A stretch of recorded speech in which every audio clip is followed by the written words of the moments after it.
Hello and welcome, everyone. Great to be with you today. My name is Shadi Salehi. I am the director of the Trust-Based Philanthropy Project, and we are so happy to have you here in our second part of our three-part summer series on trust-based philanthropy.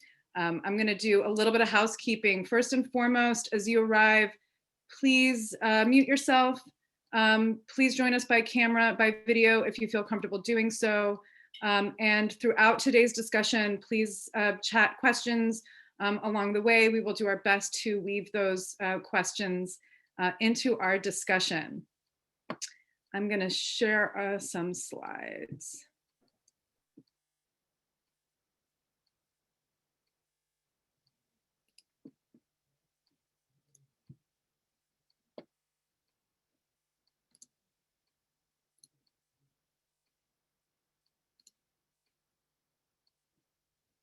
Okay, we are here. This is part 2 of the Trust-Based Philanthropy Project Summer Learning Series, where we've been exploring all the various values, culture, and practices of what it means to be trust-based. I would first like to acknowledge our amazing partners that have been spreading the word, have been sharing information about this, convening members, the Connecticut Council for Philanthropy, grantmakers of Oregon and Southwest Washington, Philanthropy Missouri, Philanthropy Colorado, New Mexico Association of Grantmakers, Grantmakers of Western Pennsylvania, Grantmakers Council of Rhode Island, and the Council of New Jersey Grantmakers.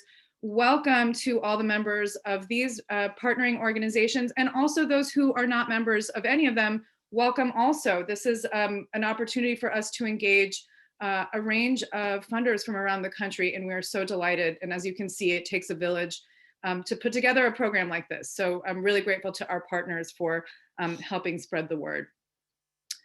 So this series is really focused on breaking down the values, culture, and practices of trust-based philanthropy. This is the second in the program. If you were not able to attend the first in the program, that's totally fine. We'll do a quick recap of what we discussed in that first program. But first and foremost, I would love to do a quick assessment. And if we can get that poll up, Eddie, we wanted to just take a poll. Where on the trust-based journey is your organization currently? And we'll get that poll up and we will take a look at the room and get a sense of where we all are.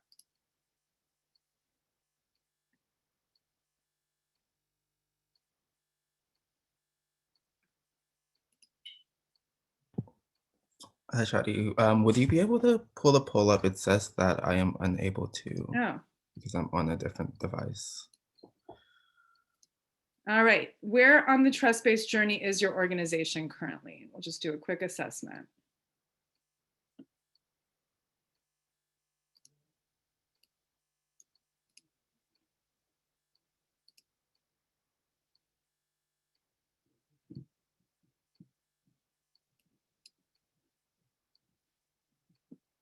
Okay, sorry, I think I clicked a button, so we'll do it again. All right, we'll give it a couple more minutes for folks to fill out the poll.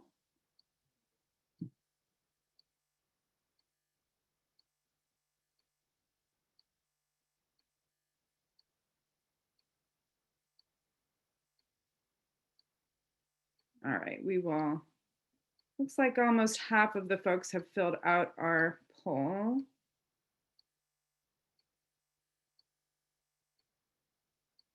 Okay, okay, I'm gonna end the poll now. Okay, it looks like we've got the majority of folks, almost 50% at the middle stage, practicing some of the principles, but not widespread. That's great. And then welcome to those who are at other stages of the journey. We will do our best to give you a sense of what this can look like, but it's great to see that many of you are practicing some of them. And for those who are just beginning, that's great as well. We're happy to have you and hope that this can help support you in that journey. All righty. So as I said, we're in part 2 of this series. We're going to deep dive into multi-year unrestricted funding, doing the homework, and streamlined paperwork. We will try to keep the discussion focused on these 3 practices. I know that in the registration, we had some folks who had questions about the other 3 practices of trust-based philanthropy. We will reserve those questions and those discussion points for the final program on September 14th. So hopefully you can join for that. We will also be recording that program in case you are unable to join. So here's our agenda. We're going to do a quick refresher on trust-based philanthropy for those who are entering in for the first time or have not had a lot of context on this. We're going to discuss the background and rationale for these 3 practices. And then we'll hear from our 3 speakers on the arc of a grant. What does it look like to embody these practices across the life of a grant, from the pre-work to the application stage, to the reporting and learning? What does that actually look like? So we will get into the nuts and bolts to give you some real practical examples of what this can look like in different organizations. We'll spend a little time talking about some of the challenges and lessons of embracing these practices. And then we'll hear from our speakers on one next step that they would recommend to you along your journey. And then we'll have those breakout discussions at the end. If you are a member or affiliated with one of our partner organizations, you will be automatically directed to a breakout room. If you need help getting to a breakout room, we'll get you there. If you're not affiliated with a partner organization, we will keep you, you can stay in the main room for a discussion. And I hope that you can stick around as we will create space for peer learning and hearing among each other, because there's going to be a lot of collective wisdom in the room on these topics. And then we'll break at 11:30 Pacific, 2:30 Eastern. So I am so pleased to introduce our fabulous speakers today. We have Holly Bartling, who's the Senior Program Officer of the General Service Foundation, which has been a leader in trust-based philanthropy for many years now, and have transitioned from more traditional grant-making practices to more trust-based practices, really seeking and constantly refining of values to practice alignment at the foundation. So we're really thrilled to have Holly here sharing that story. We've got Phil Lee, who is president and CEO of the Robert Sterling Clark Foundation and on the steering committee of the Trust-Based Philanthropy Project. Often refers to himself as, or refers to Robert Sterling Clark as the first follower of trust-based philanthropy, and we'll be thrilled to hear from Phil about that journey and the work that they've been doing at Robert Sterling Clark.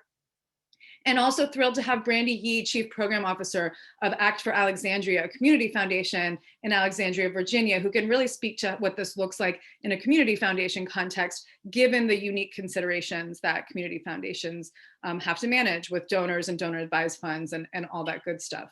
So we're thrilled to have multiple perspectives to share some insights on your trust-based journey. So here's a quick refresher on what trust-based philanthropy is. It's an approach that's about addressing the inherent power imbalances between funders, nonprofits, and the communities that we serve. It's all fundamentally about redistributing power on a systemic, organizational, and interpersonal level, with the vision of advancing a healthier and more equitable nonprofit ecosystem. So we'll talk about what the practical embodiments of this are today, with a focus on those multi-year funding, doing the homework, and streamlined applications and reports.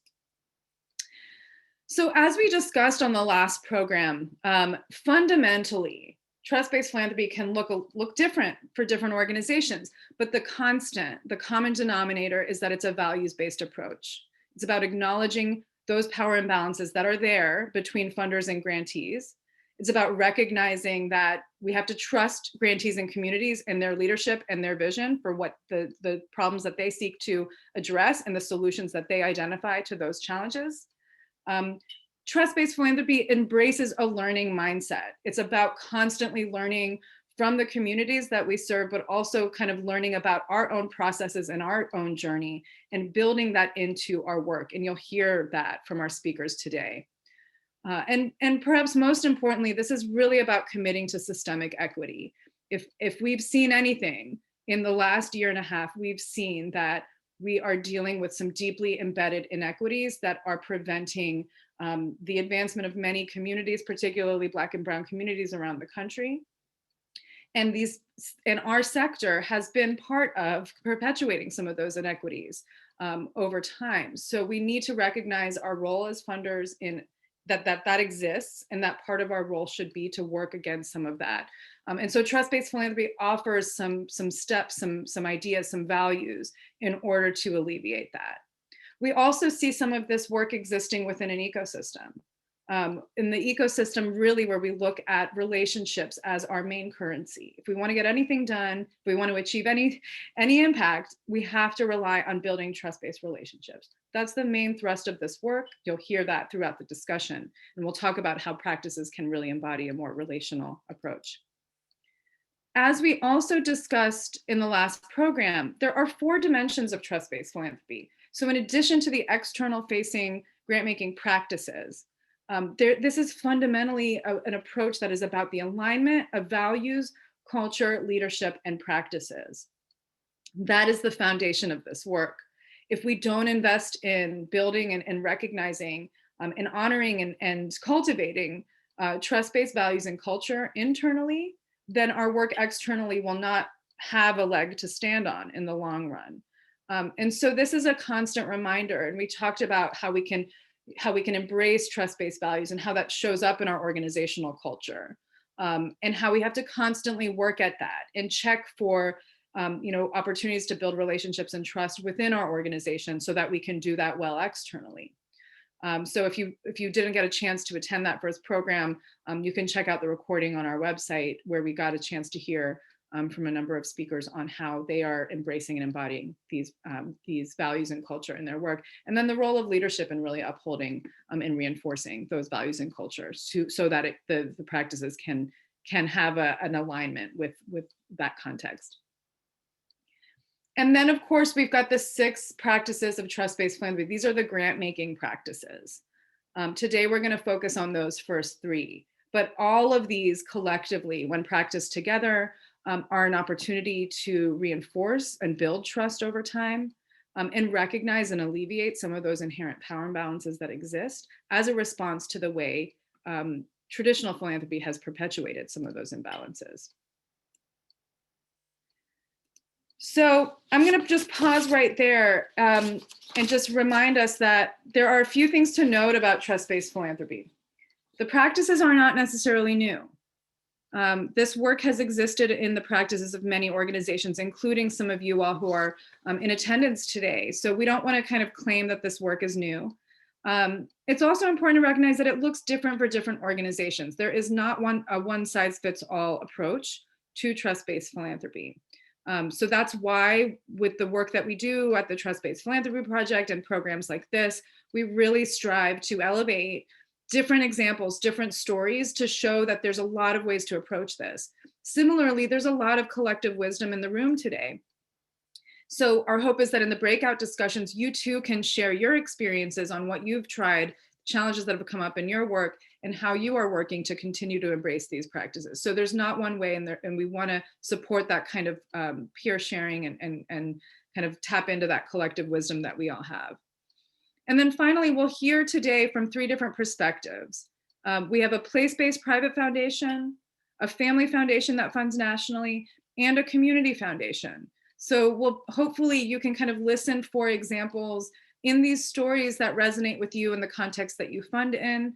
And then of course, we'll make room throughout for questions. So please do chat questions as we're in discussion, and I'll bring those questions in to the best that I can. And I want to pause there for a moment and invite Phil Lee, President and CEO of the Robert Sterling Clark Foundation, to reflect a bit on just the rationale behind the trust-based practices.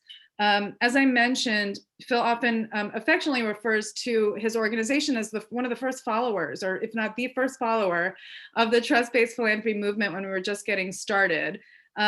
So Phil, also as a steering committee member of the project, can you share more about why these trust-based practices have been such a core part of your work, your advocacy work, and the work that you do at your foundation, just to set the stage for our kind of deeper dive into what it looks like to practice these practices?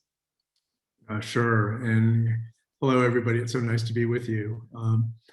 I think we really go back to what you were talking about at the onset, Shadi, and that is really values. And we look at trust-based philanthropy as our values in action, or operationalizing our values, right? If we think about what kind of partner we want to be, or what kind of funder we'd like to be in this community, so much of it revolves around that.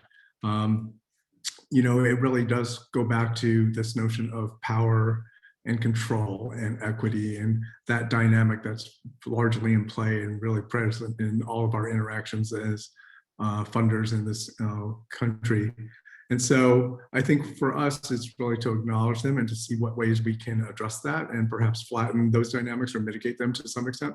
They'll never all go away. You know, that's a given, right? Because the resources sit with us as the funder, but the understanding and notion of like, so what can we do and how can we address that? And that's just a value that we have at the Robert Soaring Clark Foundation in terms of how we'd like to do that. And so really, a part of that comes from a sense of humility as well. Like, we do not know it all. And we think and believe that our grantees really do have a better understanding of what's happening on the ground and what the needs in community are. And so that notion of the unrestricted multi-year is really sort of saying, please go do your work. You have that understanding. And the whole notion of multi-year and unrestricted really offers that kind of understanding at the beginning to say what that is. The second part, I think, that comes with these principles is that if we take the multi-year and then do the homework and streamlining, those are all really grant-making practices. And so that's what we're talking about today. But for us, it's like, yes, please go do your work and make sure that you do it and get out there and do that. Our job is to get to know you and to better understand what you're trying to achieve and learn about that. And your role is to really go out and serve community and make a difference in the lives of so many people. And so both the streamlining and do the homework really shift the onus to us as the funder and sort of saying, here's our role and this is the way that we can participate in kind of the sector. And so for us, it's really about being a better partner, building relationships so that we can listen and hear and understand what we can do. And I think all these different factors as they come together kind of create the conditions for that to happen. And so that's the reason that we're such big supporters and invested in the trust-based approach.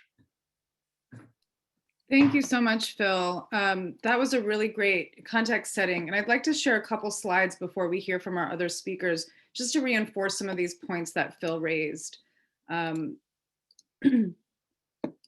So multi-year unrestricted funding is one of the cornerstone practices of a trust-based approach. And as Phil mentioned, what that does is that it recognizes that the work of nonprofits is long-term and unpredictable. And so the multi-year and unrestricted funding gives grantees the flexibility to assess and determine where those dollars are most needed. And it allows for the innovation that we want to see. It allows for that kind of emergent action in times of crisis or unpredictable moments like we've seen in the last 18 months. It allows for building long-term sustainability for organizations. So it's, you know, a lot of arguments have been made for this for many years, but this is why we often lead with this approach. And then remembering that we must apply an equity lens to this work. Looking at some of the data and recognizing which types of organizations are most likely to receive unrestricted funding and which organizations have a harder time receiving unrestricted funding, and looking at some of that data that exists out there, recognizing that there is a systemic inequity in which organizations have unrestricted assets and which ones don't. So this is just a data point that comes from our overview that Caitlin dropped into the chat. You can take a closer look at some of that stuff and some more specifics on this practice, but wanted to emphasize that. And then doing the homework has two features. One is doing the homework on the issue or the area that we are funding in, and the other part is doing the homework on prospective grantees to reduce the pre-proposal hoops that nonprofits have to jump through. So we're talking about flipping that script, like Phil said, really kind of taking on that onus to get to know prospective grantees and addressing and recognizing their time and honoring their time in those early vetting stages. And again, it's important to apply an equity lens to this work also. We need to check the internal kind of implicit biases that exist in this work, you know, recognize how our systems and processes might favor more traditional legacy institutions, and they might leave out emerging organizations that are kind of in the earlier stages, and all the other kind of implicit biases that might come up in our practices. So we have to constantly also recognize when doing that work, we need to check for those biases. And then the paperwork. This is really about addressing the time, the time, and honoring the time, and looking at how extensive grant applications and reports just really distract nonprofits from focusing on their mission critical work. So we'll hear from our speakers today that there are ways to do this in a relational way, where we can actually get deeper and more bigger picture learnings about what organizations are going through. So I'd love to turn next to Holly Bartling, Senior Program Director at Program Officer at the General Service Foundation, also a leader in the Trust-Based Philanthropy movement. And Holly, what has struck me about the work that you all have done at General Service Foundation is that you have intentionally, over the last several years, been working to bring a closer values to practice alignment in your work. So Holly, can you just first off share a little bit about General Service Foundation and how you have been thinking about that values to practice alignment, and then walk us through the arc of a grant, how you kind of go from the pre-work to the grant making and all that good stuff. And I'll pop questions in throughout, but welcome, Holly, please share. Thank you. Sure, well, I thought I'd start by telling just a little bit of a story about how we got to where we are. For folks who don't know, General Service Foundation is a family foundation that was founded about 75 years ago, and our board is now the third, fourth, and fifth generation of that family. So we're majority Gen X and millennial. And we also have movement leaders on our board. So I think that that energy gives us the possibility of, I think, a lot of innovation and iteration. We're a small and mighty staff of 4. So thinking about both how to do this work in a way that takes into account our staff size has been a way for us to think a lot about how to iterate. And this year we'll be granting about $6 million. Our board voted to increase payout last year to 10% for the next 4 years. So just to give a little bit of context, when our executive director joined the foundation in 2015, one of the questions she asked is, are we a series of programs or do we point to something bigger? And kind of the biggest question that we asked our board was, what is our North Star? And when we landed on justice as our North Star with our board, everything kind of flowed from there. Like once we got really clear on that as our purpose, we started being very curious about how justice would show up in our grant making, in our investments, and in our grant making practices. And the first place we started where we really explored the practice question was, what does justice look like in practice in our grant making? And one of the things that we held as a core is centering our grantees as we think about this work. So we met in not long after the election, put up every single step of our grant making process on a whiteboard with stickies, and then started to circle the things that we thought were key to our grant making. And what we were struck by was how much bureaucracy we had and how many people every grant would take, how many times we had to touch all the steps to be able to make one single grant. And from there, we started to ask, what can we take away? And we just kind of pulled stickies off the whiteboard. And it was really liberating. So one of the things that came out of that was shifting from narrative reports to phone calls, in part because we realized that those were the reports themselves. Often you write for the funder you trust the least. So they didn't tell us what we wanted to know. And we thought that a phone call would be more relational, would center the grantees, and would give us more information. So that was one of the big shifts that we made. And then we made a shift to default to multi-year support. In the past, there was, I would say, it lived inconsistently across our program areas, that commitment. But now you had to actually make a case for why you weren't making a general support grant. And then we radically streamlined our online application system to make it much, much simpler and to ask lots of questions about the tone itself. Often we were finding our grantees would get really stressed out when a grant was due, in part, I think, because of the experience of applying through an online system. So we really restructured our online application system so that it would tell grantees what we needed and why, and encourage them to reach out to us if they had any questions. And we definitely saw the anxiety decrease pretty significantly as we went through that process. And I think the biggest revelation for us, we did this process, started it just after the election with the intention of freeing up what we thought was a really important resource, and that was the time of our grantees. Movement leaders needed to be focused on the work, not on our grant making application process. it also freed up our time. As we gave multi-year grants, it took less of our time each time we made the grant. So the argument around efficiency, I think, was something that was really useful. And then the last part I'll say is we've continued to iterate. So we now have like a one-page grant contract. We've experimented with doing a phone call instead of an application, a proposal. We also use a Google Sheet for our phone calls so that we're all learning across our team as we're doing our grant making. And we've given more and more 3- and 4-year grants after building a tool that lets us project out our grants. So that's kind of an overview of sort of the many, many changes, and I'm happy to talk about any particular part. Thank you, Holly. You know, I want to come back to you to talk about that arc of a grant, but that's great context. And I'd love to actually move next to Brandy. And as a community foundation, Brandy, you prioritize a lot of these practices. And even though you're not able to offer multi-year unrestricted funding quite yet, you have figured out ways as a community foundation to do this as capacity building grants. So can you speak to just Act for Alexandria and how you approach some of these trust-based practices as a community foundation? Sure, and thank you so much for inviting me to be here. Just to give people a little bit of background about ACT, we are a 17-year-old community foundation and we don't have an endowment. So like Shadi said, we aren't able to do maybe those bigger grants or the unrestricted and the multi-year. But we knew that our grant funding was going to be a little bit limited. So really when we started in 2004, it made sense for us to focus on that capacity building grant. And so it ranges anywhere from $10,000 to $15,000. We typically grant about $150,000 a year. But in 2020, in partnership with the city government, funds from the CARES Act, and donations to our Resilience Fund, we granted nearly $6 million in COVID relief grants. And many of those funds were unrestricted. And I would say much of the success that we had in that rapid response grant making was a result of the trust-based philanthropy approach that we were taking before that. So again, I first learned about it through our CEO, kind of similar to new leaders coming in, bringing in new ideas about what it means to be grantee-centric.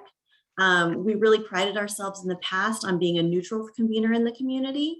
And so we were really challenged to think about how we were using our social and relational capital to take a stand and make an impact on things that matter in the community. So while we were learning about trust-based philanthropy, we also started having conversations about race, racism, and racial equity in Alexandria.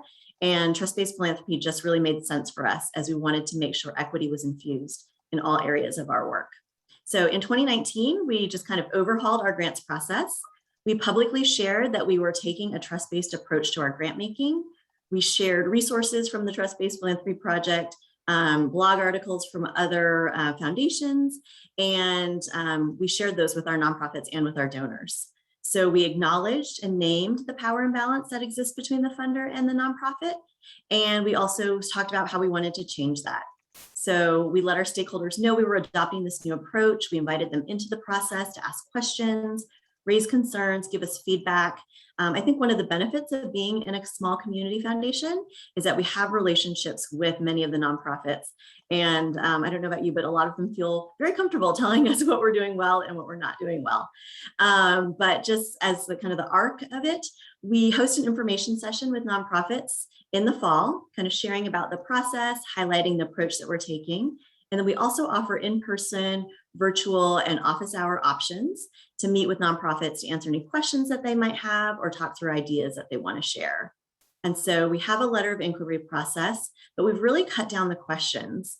And so we're just asking more questions around, I don't know, what is it that they want to do? What kind of project do they want to do? I think in the past, I cringe when I think about all the past criteria that we used to have for people to fill out a grant. We used to be very specific about the information we sought, wanting to know exact costs, timelines, consultants, who they were working for, what outcomes they had in advance. And now we're more focused on what does a nonprofit need and what kind of questions are driving those needs? What kind of hunches do they have and what do they want to learn from the process? What consultants are they thinking about engaging? Really, what do they want to learn through this? And we want to provide as much flexibility because we know things evolve. And we really are looking for more of a dialogue and talking through that versus having them present us with a project that's already complete. And so I would just say, We've eliminated our formal application. We invite nonprofits in for a conversation. I can share some of those questions that we ask as well. But then also we eliminated any formal reporting. So, and we replaced that again with a conversation. It's usually over a meal. And we talk about lessons learned and what they want to share about the grant and the impact that it's had on their organization. So really it's that kind of relationship building, that dialogue that has helped us I think save time in a sense. We're not reading reports. We're not going through a bunch of applications. I think we're able to truly engage more and build those relationships. And that's really key to our foundation. Thank you, Brandy.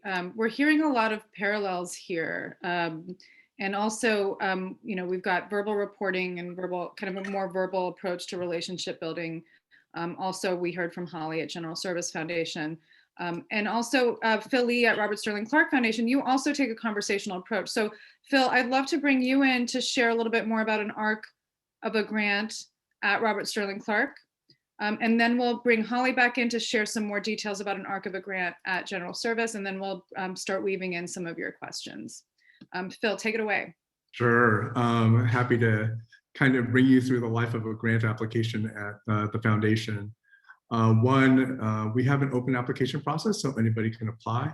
And we list our criteria, and we're really investing in leadership development in New York City. And so share different parameters around that. But we don't screen anybody out. And so we just let it happen and unfold.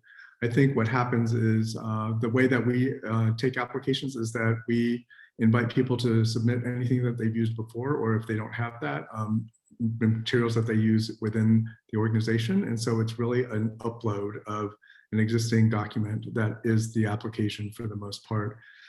We believe that really about 90%, if not more, of every application is exactly the same. And so why not just let something come into the door and let us kind of go through it and understand and read it through and understand that. And I think one of the interesting things that we learned along the way is that looking at all these different grants management systems, we were really essentially asking them to turn off almost all the functionality because we did not need word counts or budget templates or any of that stuff. And so we've actually just gone to an in-house thing, and we're using Salesforce to do that work. But once an application comes in, we do an internal review. We have multiple readers to look at it and sort of give an assessment whether we think it is a kind of a match or what we think will happen with it. Really do focus on the leadership development aspects of that. But take a look at kind of financials just as a guide, and it doesn't kick somebody out, but it's just sort of like an understanding of kind of size, magnitude, and the work that they're doing. And then really for us, because of the investment in people and looking at building capacity that way, we in the last step would look at a leadership development program in action and sort of experience that so we can have a sense as to what's going on. I think the one thing that we really do is that we really go in and look. And I think when people use trust and trust-based philanthropy, they often think about trust for likability or trust for friendship. And that's not it at all. We're looking at trust for action or impact. And that's what we're looking for when we go through our kind of due diligence process. Like, can they deliver what they say they want to do, right? And that's an important distinction that I think that sometimes gets lost in the conversation. But once we're okay and things that happen, we bring it to our board with a write-up and a synopsis of the grant, like many others. But all of our grants are unrestricted, even though it's leadership development that brings them to us, but it's unrestricted multi-year. And on top of that, we actually, just because of our commitment to investing in talent and people, we add on a 10% professional development award as making sure that the organizations invest in themselves and take care of themselves. Once that's all done, disbursements happen, and like Act for Alexandria and General Service, we also use a verbal reporting system. We call it a chat, which is the check-in analysis tool. And it is a series of questions, and there's a rubric that we share with our grantee partners every year ahead of time. So it's not a gotcha or we're trying to trick you or any of that stuff. It's really, for us, just like the other two foundations, it's a learning stance. And it's an opportunity for us to hear and listen for themes or hear things that have been challenging that have been going on. We actually ask if we can tape that session, which is usually about 90 minutes long. And it's two things. The recording is actually only heard by me and our external evaluation team. And that gives them the chance to like review and hear and codify some of the learnings that are happening. And then the second part is they can listen to the tape too, and it sort of gives them a sense as to what the nature of the interaction is like. So the reality is, in some respects, right, when we talk to them, we're asking what success looks like for them. And so they get to share what it is that they're measuring themselves to their community, to their board, to other stakeholders. And that's more important than for us to superimpose our own beliefs on what that is. And so what the chat actually is a way to assess ourselves as funders, right? It's how are we doing? How good a partner are we to you to help ensure your success? And so I come from the world of finance. I grew up on Wall Street. And so instead of ROI, I would invite us to think a little differently. And we use ROR, return on relationship, as kind of the marker of success in our work. And so that's how it unfolds at Robert Sterling Clark. Thank you, Phil. I love the ROR. That addresses a lot of the questions that often come up about assessing impact and what does learning look like. It's really about kind of bringing that lens of learning on yourselves, really seeing how well are we building trust, how well are we actually supporting these organizations, which I think is a little bit of a flip of the traditional approach to evaluation. One question, Phil, there was a question about the open cycle. We've got a few folks on the line who also have an open cycle. How many requests does your team get, and how many get funded, and how do you make those assessments? What are your criteria internally for doing that?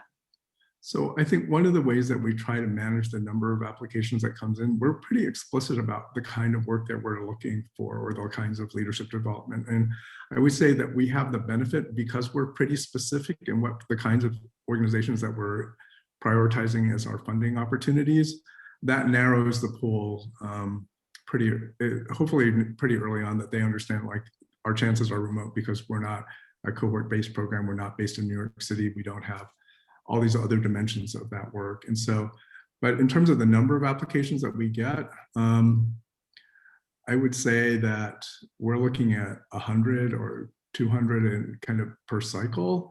Many of them, I'll be honest, because we don't screen out, are really easy, they don't fit, right? And so, but there are many others that do. And so we do really take a closer read, and it's the multiple readers that help us sort of kind of winnow it down and take a look at it. But then sometimes it's the additional research. There's no kind of simple way to sort of say like we just take a pass at it, but that's part of the work.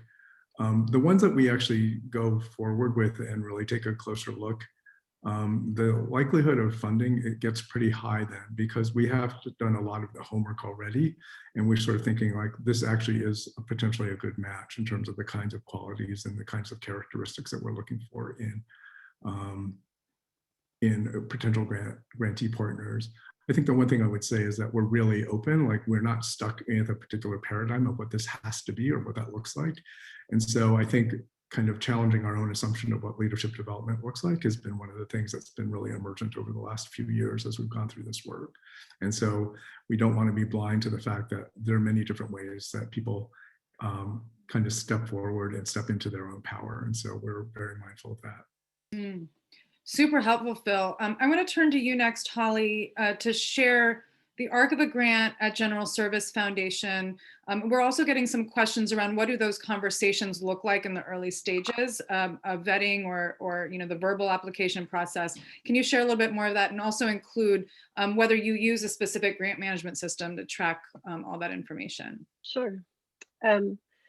Yeah, I would say our processes sound somewhat parallel to what Phil describes, with the exception that in the past, we had an open LOI process, and we found that we got far more applications than we had the capacity to manage. And so we shifted much more to a process. Many of our grantees are renewals. So we shifted to a process of asking our grantees who they're working closely with and kind of building out from there, as a way to bring in new grantees and do research without groups having to spend a lot of time coming to us. We actively send out the renewal links to our grantees or send out an invitation link We use cyber grants, which is an older program that we basically pared down to the bare minimum and used like Phil for our own purposes for what we needed. We have a pretty simple application, and our goal is for it not to be time consuming. We allow for repurposed proposals. I wrote a little in the chat about phone calls instead of proposals. We have it as an option, and grantees can ask us to do that. And we just set up a phone call and take notes on the phone call. And then for our phone calls, we kind of have our phone call serve as both a report on the previous grant and the check-in for the new grant. So we're not constantly calling our grantees. And we ask just three simple questions. What do you want us to know about your work in this past period? What strategy questions are you struggling with? And how can we support you? And we use that information to learn from our grantees and to share it across all of our team through a Google Doc. And I'll share that because of that, we started to learn, for example, last year about the really high levels of stress, trauma, and burnout. And that is the reason why we started to give increased grants to support the health and well-being of grantees, kind of on top of our general support grants to them. And then I guess the last thing I'll note is we do, our default is multi-year grants, 2 to 3 years are the average. One of the barriers we found to doing multi-year grants was actually being able to project the budget. So we built internally our own just like Google Sheet with our CFO, who's a master at pivot tables. I'm struck in our sector that we don't actually have a tool to project the impact of a grant decision today on your grants budget 3 years from now in a way that's like an active planning tool, not just kind of how it lives in our online system. So I'll say, like, as we've moved into doing this more collaborative, streamlined grant making, we've run up against the lack of some of the tools in our sector that I find to be kind of part of the challenge. And then our team meets as a program team on a regular basis to evaluate kind of what are we learning, what do we need to change, how can we support the field more, what's coming up across the field. And that's the way that we've made decisions about when we have increased resources, where to put them. This is great. And we're getting a lot of questions that unfortunately we're not necessarily going to get to all of them. But I did want to elevate a few questions and would also invite those of you who are listening in today to join our peer listserv, where you can invite these types of questions and hear from other colleagues in the field that have done this work. And I think my colleague is going to pop the link to join that listserv in the chat. So please do join that as we continue to explore these questions. But one big question that keeps coming up is just, what is the essential financial information that you need to have in making a decision about unrestricted funding? Holly, I see you nodding, so I'd love to go to you. How do you, like, what are the essentials? What must we have? And what is kind of, you know, sometimes like they're like the made up rules of what we think we need. I'm curious how you address the grantee funding? Yes. The grantees funding. Yeah, so we had a huge debate on our team about this. If anyone has read Molly Schultz-Hafid's piece about how grant making budgets are fiction, we like actively debated whether to just go to the 990s as a tool to figure out what we needed. What we landed on was we ask for the current budget. We ask for a budget when grantees are applying, and we also ask for the previous year's financials, which actually feels like a clearer indicator of kind of where groups were. And then we ask for a financial report at the end of the grant period. And those are the tools that we use for just kind of basic information to give us a sense of the budget size and things like that. We also ask grantees whether they have reserves, and if so, how much. And we're very clear when we ask that question, it's not a penalty question. We see that as a healthy financial management tool.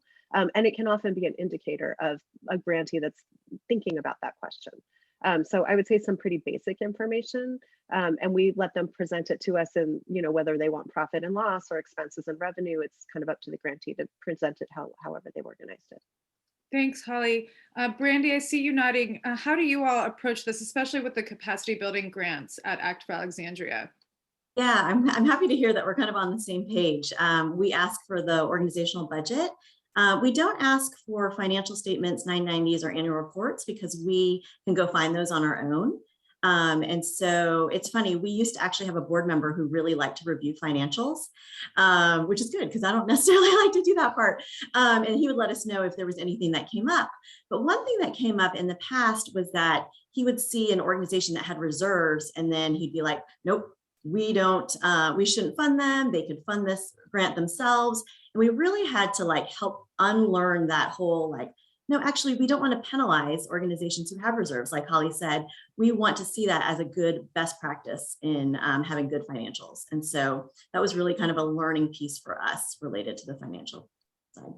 That's great. Thank you, Brandy. Phil, anything to add?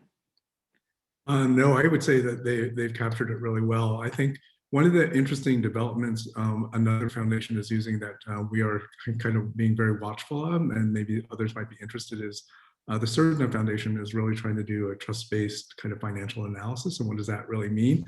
They actually don't use the financial review as something to make a determination of a go, no go, more often than not a no go. They look at that, and if they see that there's some particular needs or things that are happening there, they think about ways that they might be able to support the organization and through some of the financial challenges or thinking that is going on there. And so it's a really interesting way that we are kind of keeping a watchful eye on, is thinking about a different way of like, what do finances actually mean? Thank you. That's great. I want to address a question that it came up from someone when they pre-registered, and I'm seeing some questions that are kind of linked to this coming up in the chat, really around addressing bias in the process, especially whether it's an open application or when doing the homework. And maybe, Brandy, I'll start with you. At Act for Alexandria, how do you think intentionally about removing barriers for marginalized groups, early stage organizations that may not kind of fit the traditional mold? How do you think about bias and access in your process?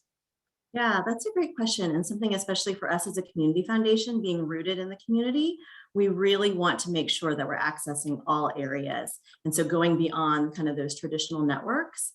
So we found that by having this streamlined approach, it actually makes it more accessible for these smaller groups who may not have a professional grant writer, who don't have to worry about like a lengthy application process to go through those. I think we learned a lot through the work we did around the census and some of the rapid response we did in COVID in identifying other groups who were doing work in the community that we didn't originally know about. And so whether it was partnering with the schools or the city government to find out who else they were working with, it was really trying to get out of our usual nonprofit bubble and find out who were some of those groups that were working on the ground. And one of the things that we have in our internal metrics is kind of what new relationships do we have with organizations? Like, we're always looking at not just the quantity, but really the quality of the relationships, but making sure that we have relationships in groups all around the city. And then we also look at how many new organizations are applying for grants. So that's one of the metrics that we look at, as well as how many new grantees are we giving money to for the first time. That's really, really helpful, very clear information. So I'd like to move to some of our final questions, which are around the challenges and learnings in this process. We're hearing a lot of themes, right, across these examples. We're hearing examples of a learning mindset, different ways of doing the homework, being intentional about checking for bias, always kind of, and being open to learning with grantee partners to understand the field or the issues within which we're funding, and constantly refining that. Board dynamics come up all the time in these discussions. And we've heard some examples already of how you all have engaged with your board, addressed board questions. But Holly, I'd love to turn to you on this question, because given that GSF has transitioned from more traditional practices to more trust-based practices with multi-year unrestricted giving, just curious, what has been the process of bringing the board along on the journey? And have you had any skeptical board members that have raised tough questions about kind of that trust-based approaches? I'm just curious how you've addressed that. I mean, I would say in general, our board has been very supportive of these practices. And I think part of why is because we've been sharing what we're learning as we're doing it. And so the example that I gave about the interviews that we were doing and just hearing the really high level of stress that we were encountering among our grantees, we could share that with our board pretty early on, and say we think we need more resources to support the well-being of the movement leaders that we're funding. And so being able to be responsive to what was needed in the field, I think is something like our board has this stance of wanting to be supportive. We actually have like 3 therapists on our board. So that in particular was something that there was just a lot of enthusiasm around. And then I think, you know, the question that we would get a lot is, we're a small team, so how are we managing all of this? And I actually think there's like an efficiency argument around giving a 3-year grant instead of a 1-year grant. It's the same transaction cost each time you give a grant. And if you're doing it every single year, it means that it's something you have less time to do field building work or be in touch with grantees or do a whole host of other things. So eliminating the bureaucracy of the grant making process actually, I think, made our board much more engaged, because we had more time to focus on more important or other parts of the work that we were doing at the foundation. Thank you, Holly. Phil, turning to you next. You have learned a lot in this process at Robert Sterling Clark. You've also kind of put out a series of the face plant moments in practicing trust-based philanthropy, which I love, because that's such an example of the transparency values that we talk about in trust-based philanthropy. You know, one thing that jumped out at me in kind of the early stages as you were transitioning Robert Sterling Clark's practices was that there were actually some nonprofit partners that were kind of uncertain or unsure or even a little skeptical about, you know, this kind of open, you know, kind of dialogic approach to applications and taking applications from other written for other funders. Can you share more about what came about and how you have navigated that and how you might continue to navigate that? Sure. In some ways, it's a hard one to address, because it really often is a function of time and almost like showing your true colors, because it's really hard to believe, because that's not the norm. And so you become the atypical one or the outlier. And so what is it? Why should we believe you? Or what's the catch? Was often kind of put out there. And that really is because, like, hey, give us anything you have. And you don't even need to change the name of who you wrote as the original recipient of that grant request. And I think there feels like there's a lot of risk in doing that, because if you only have one chance within a funder, are you going to do it that way, right? And it really, so there's that. And I think over time, people, you know, often check with others, like, are they for real? You know, is this the way that they do it? So that has helped over the years. So we've been doing it for 5 years since I arrived in 2016. We've been using kind of that practice. The other one I would say is that our guidance on our website, since it's an upload, is like, please give us something that represents you well and reflects our interest, and that is it. And a lot of folks have said, you've actually made that much harder. It's much easier to do a cut and paste and answer specific questions and work with character counts and budget templates. We know exactly what you're asking for. When you do it that way, it's almost like, tell me about yourself. And it's like, well, which me do I tell you about, right? And what do you really want to hear? And I think for us, the whole notion is like, we're trying to understand you as an organization, what you're about. And so all of those are actually completely fine. But I think the ambiguity that perhaps sits with that, I think makes some folks uncomfortable, because they would rather know exactly what they have to deliver. And so I think we're, you know, it gives us pause too. We're not trying to be difficult. I think we're trying to be really open, and that's hard. And all of this comes back to this whole notion of code switching. Also, a lot of our folks, you know, will come in, we'll talk to them, and I guess I was really hearing it for the first time in a long time.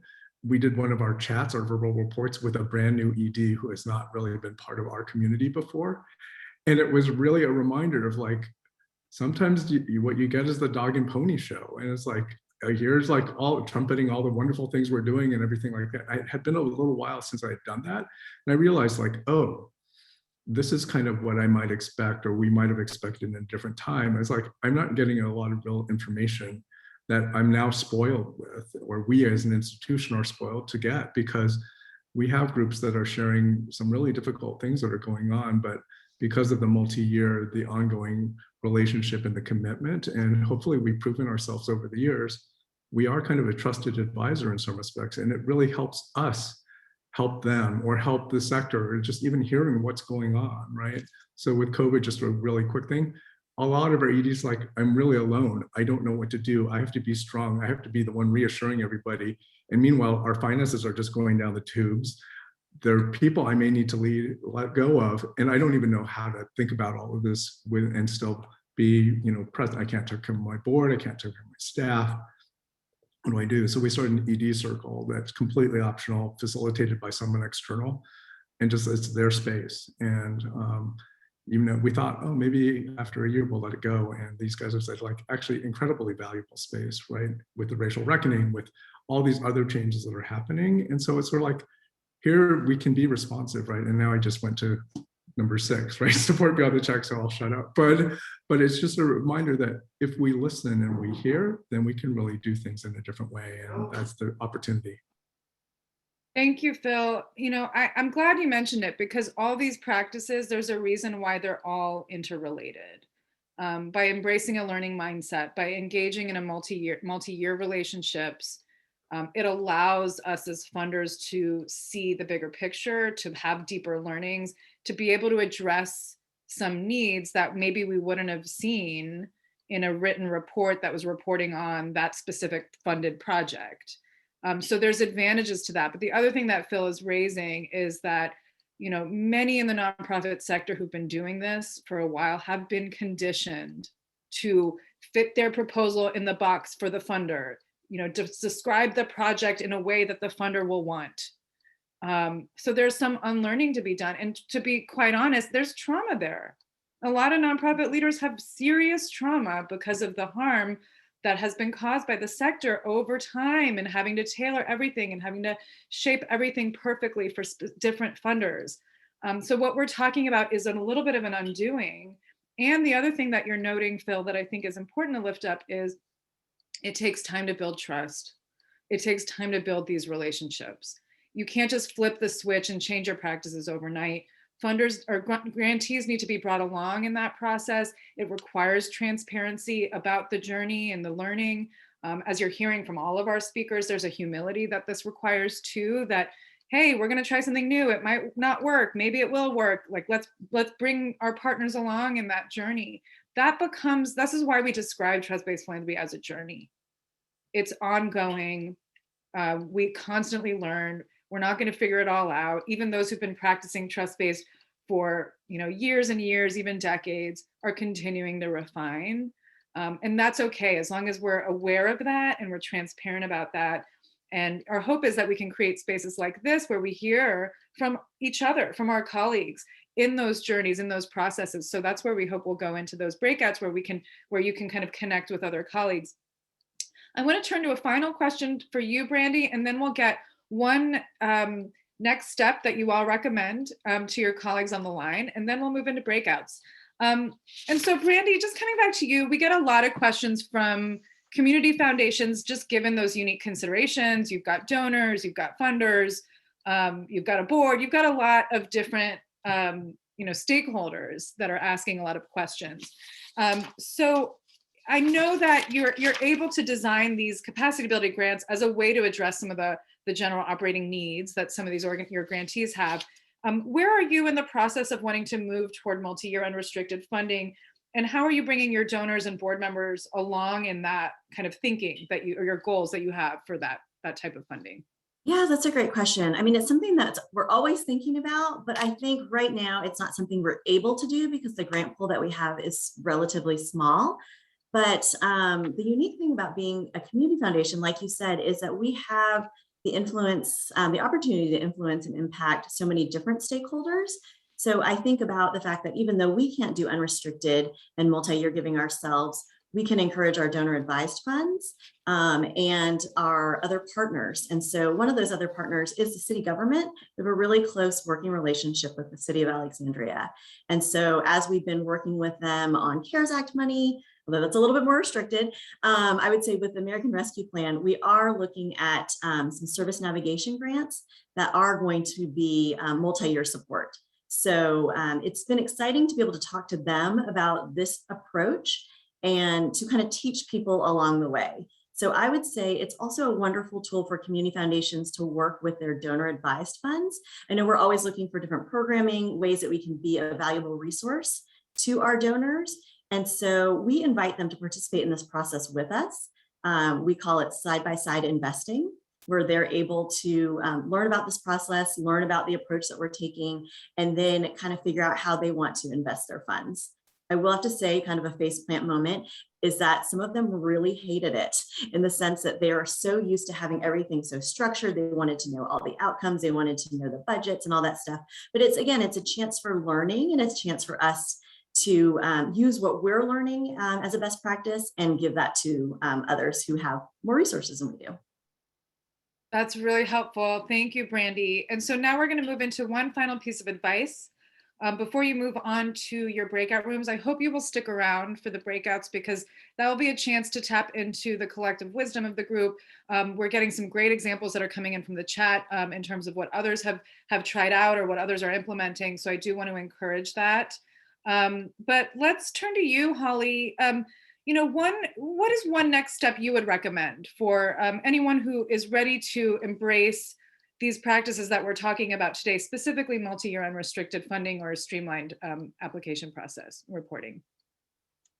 I mean, one thing that we talk about on our team is from where you sit, think about where you have agency. And what I'm struck by on our team at GSF is I, as a program officer, can make recommendations or think about places that I have kind of like some sphere of agency over. Our grants manager, Elaine, has done amazing work thinking about how to streamline our grants process and reimagine it. And our executive director has also done that. So like thinking about where you sit and just taking those next steps with the agency that you have is I think a way for our whole sector to start moving if we all are doing that. Thanks, Holly. That's great. Brandy, back to you. One recommendation, especially for our community foundation colleagues on the line today. Yeah, I would say, I mean, this is small, but just do it. Like, you start small, and I think you don't have to do each one perfectly. I mean, we took everything in and we realized what we could do. And so we kind of attacked the little pieces. And so then they start accumulating. And I think if I look back at where we are, or look back for where we were and where we are now, you'll just be surprised at how much this permeates into everything that you do. And then it just starts becoming part of your culture, and everything that you think about and how you approach things become with that trust-based approach. So again, if you can't do all of them, that's okay, but just start somewhere. That's great advice. And then final piece of advice from you, Phil, what would you suggest to colleagues that are ready to take a next step? Hopefully, this piece, hopefully straightforward, but I would invite you all to fill out your own grant application and take a look at why are we asking this, or what do we use this for, and just really understand what it means to be a grantee going through that process. But it also invites you to say, we don't use this, why are we asking this? And you can streamline immediately. And I think that's a quick fix to perhaps some of the larger issues, but gets you on that way and invites you to start thinking, invites all of us to start thinking in different ways. That's great advice and a great note to move on to our breakouts. So I'm going to just do a quick screen share to just give you some instructions. So if you are affiliated with a participating PSO, you will be automatically assigned to a breakout. If you are not affiliated and you want to engage in a discussion, please stay in the main room and stick around. I will be here to moderate a conversation among peers. And if you are a member of a PSO and you're not automatically assigned to a room, tell Eddie Whitfield and Caitlin Cole. They are on the TBP project team. You should see them at the top of your listing of people who are on this call today. And we will get you to your room. And if you don't know what to do, just put it in the chat and we'll figure it out. So I'm going to go ahead and invite Eddie to open up those breakouts. I would love to hear from those of you in the room. What's resonating for you? What's jumping out at you? What have you had? Did you have any aha moments as a result of the discussion today? And we've got our speakers here. We've got Holly is here with us. So if you have more specific questions about General Service Foundation, Holly can address those questions as well. I had a comment. This is Byron Swift with Rewild. I do conservation funding pretty much in Latin America, but I'm very, advocate the trust-based approach, finding good partners and letting them run. To my mind, the best argument for that is it's the most effective approach. And I'm not sure you have to get into too many issues of values yes, you're sharing power. That's the whole point. But I think we're going to get farther if we say that it's more effective to do trust-based granting for all the reasons you mentioned. I estimate I got 50% done more accomplished with a trust-based grant than with a project grant. But why don't you emphasize that aspect a little bit more than you do? Just curious. Holly, do you want to speak to that? I agree. And I think that part of the reason why our board is supportive and why we've kind of continued to be part of this network and learn from each other is it's good grant making. And I think the stories of all of the foundations that you heard today shared that you, like, when you're in a relationship of trust with people, they're more willing to be honest about what they really need and about like where there are obstacles. And so then you're able to put resources in the places where they need to go. So I completely agree. Others want to comment on that, or other reflections from those who've heard our perspectives? I'm really curious. I think that oftentimes this work is led by individuals. And I'd be curious to hear what has been most critical to make it institutional rather than an individual initiative, so that it continues beyond. Is it, I'm just curious if there's like a specific process or policy or board level commitment to ensure that, this work continues beyond current staff. Well, and that's a great question, Sarah. I think that's why building this into the culture of the organization is so critical. You're right to point out that oftentimes, usually the spark for organizational shift happens at the leadership level when an executive director steps in, new leadership, maybe even a new board president, that sparks the change in the practice. But that's why embedding it within the culture of the organization is so key. And there's different ways that can be embodied. It can also require kind of looking at everything, re-looking at job descriptions, re-looking at board responsibilities, or the way the board terms are set. It can look at the way that grant agreements and grant contracts look. And so looking for ways to embody that. And I know at General Service Foundation, there have been intentional steps made to revisit even grant agreements, so that some of that work, even when the staff evolves and changes, that stays embedded into like the institutions of the organization. So those are some of the key elements that I would lift up. But you're right that it does often require someone at the leadership level who steps in, has the ability to make some of those changes. But I would say when that happens, look for ways to systematize that. But also to echo what Holly mentioned, regardless of what your role is within your organization, that identify where your agency is and what you have the ability to kind of institutionalize within the organization. So I think those are some of the key elements. But I don't know, Holly, I don't know if you want to offer any additional reflections on that. I would say this network is a real strength and source of ideas. And I think, Shadi, the way that you all have even spoken to boards of foundations or executive directors to help kind of make the case within institutions is a real strength in our sector. So I just want to lift up the network itself as a place where we all can learn from each other and push each other to keep getting better at doing this. Thank you. And I see that some people are still having issues with the breakouts. I don't know what's happening. People keep getting booted out. That's not something that we're intentionally doing. It's just happening on the back end. So for those of you who are still here and are supposed to be in a room, thank you for sticking around with us. Apologies that you couldn't get into the room that you needed to get into. Hopefully you can kind of still engage with us. Other questions or aha moments that are coming up for people? Or, I'm curious, is this motivating any kind of desire to take action or make changes, or is there a next step that you feel like you can take at your organization as a result of what you've heard? And why don't we just start there? Anyone motivated to take any kind of next steps or actions as a result of the discussion? I can jump in. I definitely am feeling motivated and have questions. We are a brand new foundation, just got started in March actually, and are still establishing our guidelines and our grant practices. So I feel like it's a wonderful time to do it because we can just start out with this philosophy ingrained in our culture right from the start, and there's no shifting gears really, which feels like a privilege.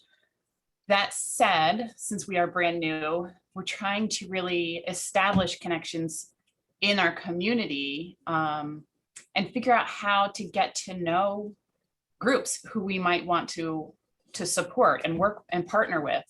It seems like a hard time to get in the doors because COVID and everything, places aren't as open, there aren't events or opportunities to participate.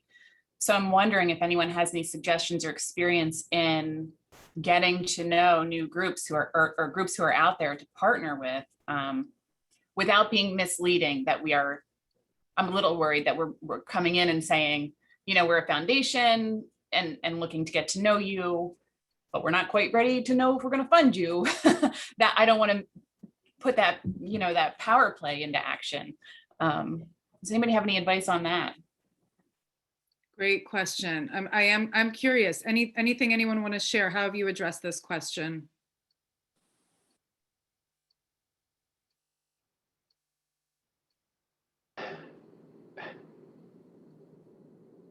Sarah, I do think there are, it might be a time to use intermediaries like that you trust and that are trusted by the community in a forum they might hold, like a United Way, just as an example, or the like.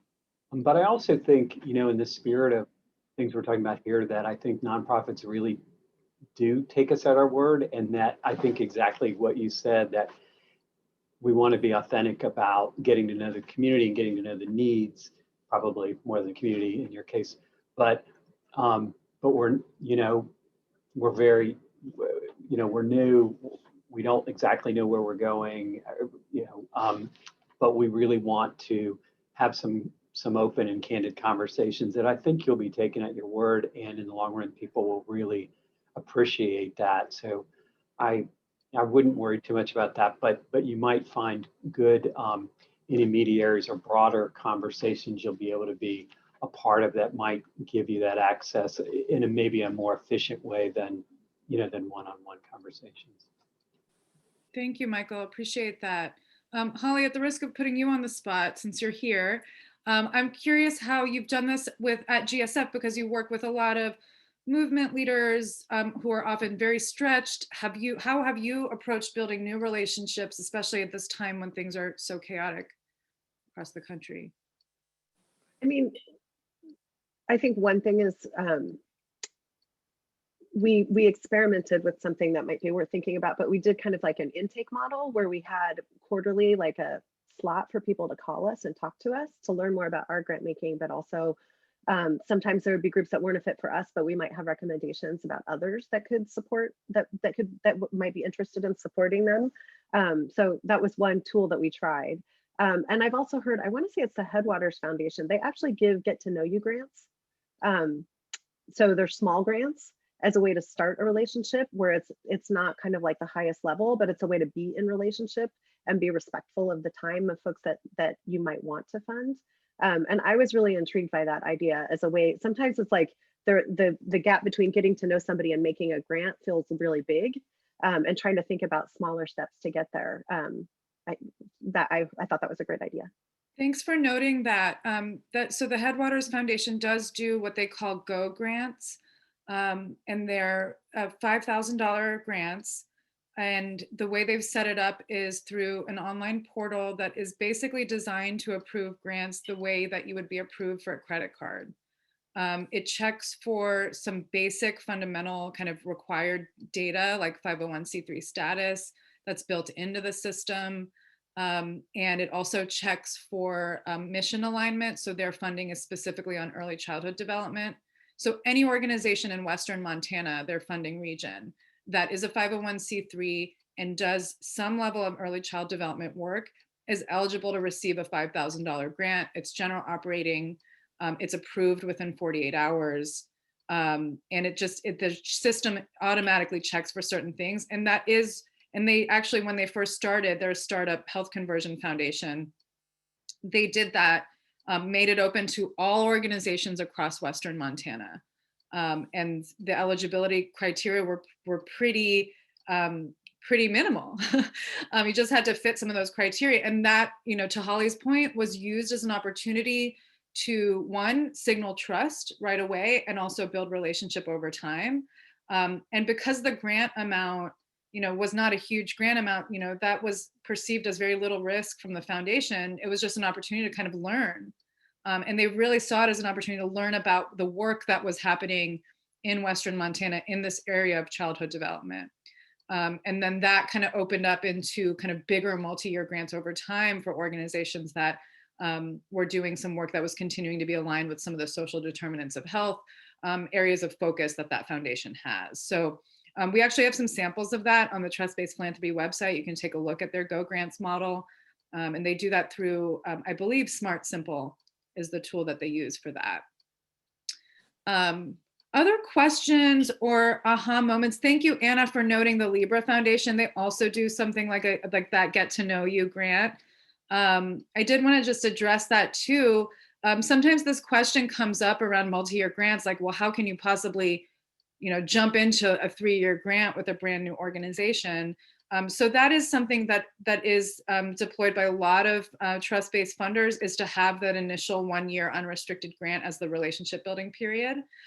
Sometimes, as a former nonprofit ED myself that I've gone through the rigmarole of grant seeking and funder relationships, sometimes funders will want to get to know a nonprofit for years before they give a grant.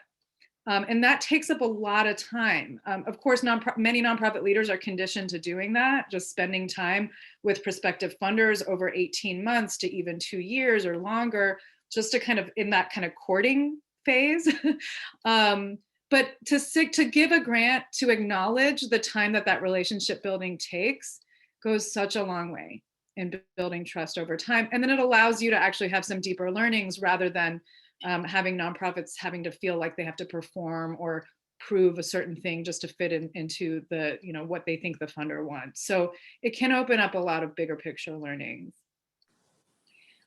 I'm curious, in our remaining time, what barriers do you anticipate, for those of you who, clearly if you're still with us, you're really engaged on this topic, even despite our crazy technical issues. So thank you. But I'm just curious, what do you, as you kind of go along this journey, what are the big barriers you still see that you want to kind of tackle or address? Or that you just want to raise for the group to hear if anyone has addressed those barriers? Well, I'm interested in a question. A barrier I see is, as part of a larger organization, lawyers and accountants in the admin department who want 4 to 5 page forms, and you want a 1-page form that's reasonably clear.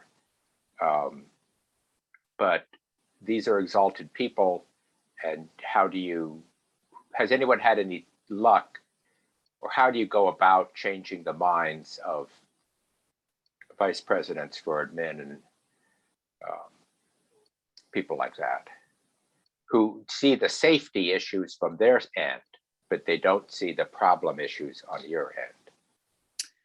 Great question, Byron. We're getting some echoes in the chat box. Does anybody have any success engaging their CFO or, chief operations officer? I can share examples, but I am curious if there's anyone in the room that has done that successfully. Okay. I have a really good relationship with our director of accounting, and we work together on all, aspects of the payment distribution and allocation and everything. And one of the things we do is, like, before we start a program, kind of do some level setting and set expectations, and be like, look, these are $15,000 grants. Like, do we really need the 990, the audit, and all that? And so just having the conversation with them, and just building a relationship internally with those people and helping them understand from your perspective and your lens, what you see. And then they begin to see, like, yeah, $15,000 really is a bit, we can do a lump sum payment for that, I think, and, just take a chance on not getting that final report. Thank you, Karen. That is so helpful. And it just reiterates the importance of the internal culture building, the internal trust building, the internal relationship building. That really goes a long way. I think, from examples I've heard from others, a lot of folks in those roles, their job is to mitigate risk, right? So that's kind of the first lens that they bring. And that's why you end up with these 10-page grant agreements. I've found that what can be useful is to lead with values. And this is why articulating values internally becomes so important. If what we stand for as an organization is to support thriving organizations and build trust with those organizations, then how can we reflect that in our financial processes? How can we reflect that in our operations, in our grant agreements, in our legal systems, and leading with values in order to inform systems and kind of always coming back to those values? I know maybe it sounds a little ambiguous, but I think sometimes that becomes the touchstone to inform how the work goes. And we are at time. I did want to just turn to you, Holly, since we have you. Any other advice, especially at GSF, because you've re-examined, you used to have like a 10-page grant agreement. Now it's been reduced to a 1-page grant agreement. You have the benefit of having an ED who is an attorney herself, so she can bring some of that capacity. But how have you all kind of navigated those conversations? I think having lawyers that understand our purpose makes a big difference, and being able to say our goal is to have a simple contract that our grantees can understand and that is an expression of our trust in their work. What are the legal protections and requirements that we need? And how do we have a contract that communicates that? I think the dialogue between our lawyers and our executive director helped us have a pretty simple grant contract. And I think the other thing I'll say is general support grants are much more kind of legally protected. So you can have a much simpler contract if you're giving general support. Thank you, Holly. We are at time. And I just want to thank you all for being with us today, for your great questions, for your patience with all these crazy tech issues, and just grateful for you all and just kind of being on this journey and asking these good questions. The compliance question comes up a lot. We actually had a webinar on trust-based financial compliance last month, and that recording is available on our website. So we'll make sure to share that out. Hopefully you can share that with some of your skeptical CFOs or COOs that might want to engage more deeply in understanding how to work with attorneys and with finance teams on these big questions. Again, please join us in September 14th for the final in this series. And do check out the Trust-Based Philanthropy website for other events that are coming up. We have a number that we're going to be at a few conferences this fall. But at the very least, we hope to see you on September 14th. Stay tuned for instructions on that. Hopefully we'll figure out all this Zoom stuff by then so that it'll be a lot more of a seamless process. But again, gratitude to you. Have a great rest of your day. Thank you to our amazing partners who helped kind of bring this all together today. Philanthropy Colorado, Grantmakers Council of Rhode Island, Grantmakers Council on Connecticut. Sorry, I can't remember them all. Grantmakers of Western Pennsylvania, Grantmakers of South Oregon and Southwest Washington, New Mexico, New Jersey, Charlotte. We've got a shout out to a Charlotte team we've got here. Thank you all.